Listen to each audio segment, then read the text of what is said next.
Hello everyone, welcome to Bookmark Academy. और आज का हमारा टॉपिक है अल्फाबेटिकल सीरीज। इसकी कॉन्सेप्ट हमने कल की क्लास में क्लियर की थी। आज हम इसके क्वेश्चंस करेंगे। तो रीड करते हैं हमारा first question. Study the following arrangement and answer the following questions. ये कुछ डायरेक्शंस दी हुई हैं और इनके बेस पे हमें अपने क्वेश्चन का आंसर करना है। हमारा फर्स्ट क्वेश्चन क्या है? Which of the following is fifth to the right of 11th from the right end of the given series। ये जो सीरीज दी हुई है इसके राइट एंड से जो भी 11 नंबर होगा उसके राइट में जो फिफ्थ नंबर होगा हमें उसको फाइंड आउट करना है। तो इसकी हमने एक ट्रिक कल डिस्कस की थी। चलो आज भी एक बार डिस्कस कर लेते हैं। तो क्या बताया था मैंने कि जब भी क्वेश्चन में ये बोले कि लेफ्ट से लेफ्ट तो उसको हम माइनस करते हैं, और बोले राइट से राइट जैसे कि इस क्वेश्चन में बोला है उसको भी माइनस करेंगे, और लेफ्ट से राइट जाना हो तो प्लस करेंगे, और राइट से लेफ्ट हो तो भी हम उसको प्लस करेंगे। तो ये हमारी ट्रिक है। तो देखते हैं इस क्वेश्चन में क्या बोला कि हमारा ये जो होता है ये वाला एंड ये होता है राइट एंड, और ये होता है हमारा लेफ्ट एंड। ठीक है। तो अब क्वेश्चन में क्या बोला कि राइट एंड से 11 नंबर और फिर उसके भी राइट में 5। तो फिर दोनों राइट राइट हो गए। तो 11 माइनस 5 क्या आएगा? 6। तो राइट एंड से हम डायरेक्ट 6 नंबर पे पर जाएंगे। जैसे 1 2 3 4 5 और 6। तो हम कहाँ पर पहुंचे जाकर? आई पे। तो आई हमारा क्या हो जाएगा? आंसर हो जाएगा। तो ये जो ट्रिक है ये रिमेम्बर करनी बहुत ज्यादा जरूरी है, क्योंकि ये क्वेश्चन में बहुत ज्यादा काम आती हैं। तो चलते हैं अब हमारे सेकंड क्वेश्चन पर। हमारा सेकंड क्वेश्चन क्या है?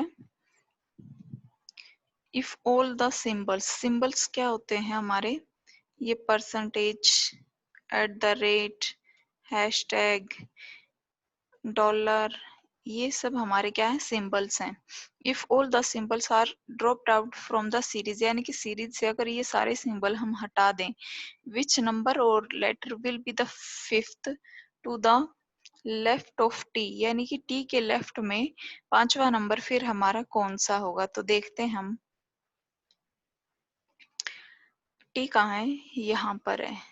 तो हम सारे सिंबल्स मिटा देते हैं। जैसे इसको भी कट कर दिया, इसको भी, इसको भी, इसको भी, इसको भी, और ये इसको भी। ठीक है। तो इसके लेफ्ट में कौन सा होगा? 5। कौन सा बोला? Fifth number. तो इसके लेफ्ट में क्या होगा? यहाँ से चलेंगे 1 2 3 4 और 5। तो क्या है? ऑप्शन नंबर बी हमारा आंसर होगा। इस तरह से हम ये क्वेश्चन करते हैं। तो ये तो बहुत इजी है। चलते हैं नेक्स्ट क्वेश्चन पर। ये जो है इसका आंसर क्या होगा? डी होगा इसका आंसर। सॉरी, बी नहीं होगा क्योंकि लेफ्ट में बोला है। मैंने सोचा राइट में है, बट लेफ्ट में बोला है। तो 1 2 3 4 और 5। तो ऑप्शन नंबर डी हमारा क्या होगा? आंसर होगा। अब चलते हैं हमारे नेक्स्ट क्वेश्चन पर। हमारा थर्ड क्वेश्चन है how many symbols are there in between 9 and U. अब देखते हैं 9 कहाँ है और यू कहाँ है। 9 ये यहाँ पर है और यू ये यहाँ पर है। अब हमें इनके बीच में क्या देखना है? कितने सिंबल्स हैं? 1 2 एंड 3। तो हमारे 3 सिंबल्स हैं। तो ऑप्शन नंबर क्या? डी हमारा आंसर हो जाएगा। चलते हैं नेक्स्ट क्वेश्चन पर। क्वेश्चन नंबर 4 पे आते हैं। How many numbers are immediately preceded by a consonant and immediately followed by a symbol, यानी कि कोई भी एक नंबर है जैसे 5 है, ठीक है, तो उससे पहले क्या आना चाहिए, कोई भी कॉन्सोनेंट जैसे कि सी डी कुछ भी, और उसके बाद क्या आना चाहिए, कोई भी सिंबल, ये कोई भी सिंबल, ये सब हमारे सिंबल है। तो इस तरह से हमें नंबर फाइंड आउट करने की, ऐसा कौन सा नंबर है जिसके आगे तो क्या है, सिंबल्स हैं और पीछे क्या है, कॉन्सोनेंट है। चलिए फाइंड आउट करते हैं। तो इसमें सबसे पहले नंबर देखते हैं हम, नंबर कहाँ है, 8 है। 8 के आगे क्या आना चाहिए था, कोई भी सिंबल, और यहाँ पर क्या सिंबल नहीं है तो ये कैंसिल हो जाएगा। फिर नेक्स्ट नंबर है हमारा 9। 9 के आगे भी कोई सिंबल नहीं है तो 9 भी कैंसिल। अब 2 है, 2 के आगे तो सिंबल है, लेकिन 2 से पहले क्या आना चाहिए था, यहाँ पर कॉन्सोनेंट आना चाहिए था, वो भी नहीं है तो ये भी हमारा कैंसिल हो जाएगा। अब 4 है, जैसे ये 4 है, एक पेयर ये बनेगा क्योंकि नंबर है और पहले कॉन्सोनेंट है और फिर ये सिंबल है, उसके बाद ये, लेकिन यहाँ पर ये जो ए है ये वावल है, कॉन्सोनेंट नहीं है, इसलिए ये कैंसिल हो जाएगा। फिर 8 के आगे क्या है, ये तो लेटर है तो ये बनेगा ही नहीं, तो only 1। So option number B is the answer. चलते हैं नेक्स्ट क्वेश्चन पर। हमारा 5th क्वेश्चन है 4 और 5, यानी कि ये जो नीचे 5 दिए हुए हैं, इनमें से क्या है कि जो 4 हैं वो एक जैसे हैं, यानी कि कोई सर्टेन पैटर्न वो फॉलो करते हैं। Find which one does not follow the pattern, हमको वो फाइंड आउट करना है जो इस सेम पैटर्न को फॉलो नहीं करता है। चलते हैं देखते हैं सीरीज में। 9 2 के, 9 2 के कहाँ है, अभी 9 है, ये 2 है, और फिर 9 से 2 लेटर छोड़कर तीसरे नंबर पर क्या है, के है।